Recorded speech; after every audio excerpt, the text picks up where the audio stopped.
জিরা বাটা দিলাম, তারপরে আদা দিলাম,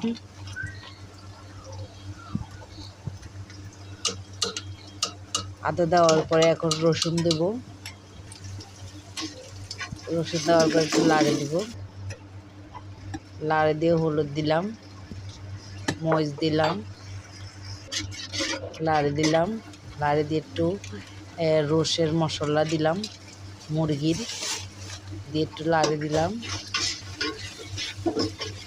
লাড়ে দিয়ে একটু ভালো করে কষালাম, কষে একটু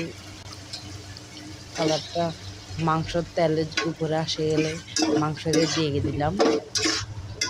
দিয়ে একটু লাড়ে দিলাম, লাড়িয়ে একটু আপনারা গ্যারারের জন্য কলাও পাতা দিতে পারেন, আর লবণ দিলাম, লবণ দেওয়ার সময় লাল দিলাম, পরে লাউ আর আলু দিয়ে কষানোর পরে লাউ আর আলু দিলাম, দিয়ে কষাই ফেললাম, হয়ে ডাকটা দিয়ে ফেললাম। এখন দেখলাম, দেখেন চ্যানেলটা একটু বেশি বেশি সাবস্ক্রাইব করে দিবেন আর লাইক কমেন্ট